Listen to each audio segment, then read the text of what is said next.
ગીરકાંઠાનું ગામ ભરવાડ ભગત 150 બકરા લઈને જંગલમાં ચાલવા ગયા. કાયમ જાય.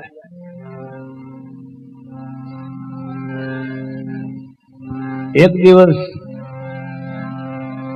એવો પ્રસંગ બન્યો કે 150 બકરાની અંદર એક બકરી લંગડી હતી, જેને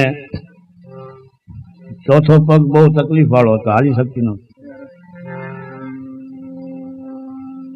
એ બિચારી હાંજનો ટાઈમ થયો એટલે પછી પાછા વળે ગામ બાજુ.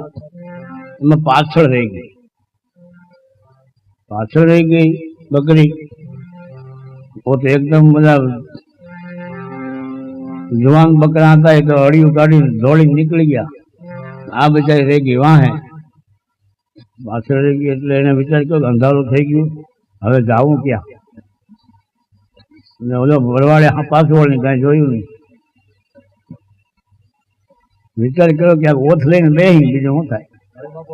કારણ કે રાતે તો પછી હાદોળા મળે ડણકવા. હાવ ગીરનો કાંઠો. હાલતા હાલતા ત્યાં આડા માર્ગ હોય માટી વાળા, ખૂબ ઝીણી ધૂળ હોય. એક જગ્યાએ પસંદ કરી કે આ જગ્યા બરાબર છે, અને બેસી ગઈ. રાતના 10 વાગ્યા, 10:30, 11 થયા, અને ભાઈ હાદોળાએ ડણક માર્યો. ગાળા મંડ્યા ગાજવા. આ તો ધ્યાનમાં બેઠી, હલે નહીં ચલે. અને વાસમાંથી હાથ સિંહ હાલ્યો આવ્યો. તમે બેઠા એટલું છેટું રહ્યું, અને ડણક મારી પાસે બીવડાવા. આમ હેઠું લઈને બેઠી હતી, આમ કે આમ કતરાણી ભાઈ બકરી. અરે તારા ભલા થાય. સિંહ મૂંઝાણો કે આ શું હકીકત છે? કોઈ બંદૂક વાળાને હંગર્યા છે કે હું એની ઉપર પડું એટલે મારી માથે ધડા પડી મંડે બોલવા? કાંઈક છે ને કે હવે હાથી જેવા જનાવરના ગાતર ગળી જાય મારી એક હાથથી, ને આ બકરી મારી સામે આમ કતરાય છે, કાન સડાવે છે. હું વાત હું હાવાજી સિંહે કીધું એને કે તું બીતી નથી? કે ના ભાઈ, હું શું કામ કરું? હે, તને બીક નથી લાગતી? કે મને બીક કોની હોય? અરે તારા ભલા, તને બીક કોની હોય? તું મને ઓળખે હું કોણ છું?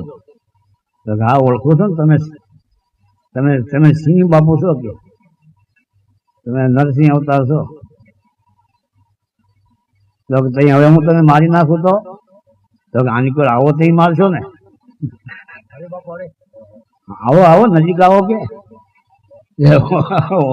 મને વિચાર થઈ પડ્યો, આવો આટલું બધું ગજબ કહેવાય. આ કોઈની તાકાત નથી. આમ અમારી સામે આમ કે નક્કી કાંઈક છે એમાં ભેટ, સમજ્યા?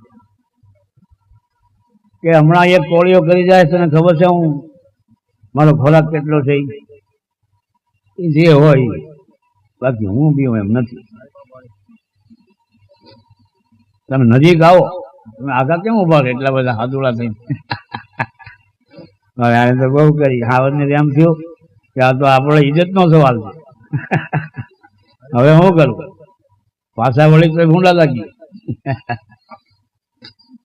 કે કઈ આવું છું કે તો કે ત્યાં હાલે આવો. સિંહ આવી બરાબર બકરી માથા પણ આવીને ઉભો રહ્યો. એટલે આમ થરેરીને ઊભી થઈ બકરી, અને આમ મોઢુંથી આમ બતાવ્યું કે આ શું છે? આ જો આને ઓળખો છો? આમ સિંહે જોયું તો સિંહનો પંજો પડે. આને આધારે બેઠી છું. હવે તમારે મારી નાખ્યું હોય મારી નાખો. અરે પણ કે તે મારું શરણ લીધું,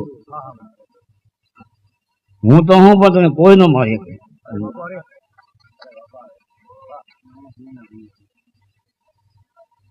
એમ આ પણ એક સિંહનો પંજો છે. આપણે જ્યાં બેઠા છીએ ને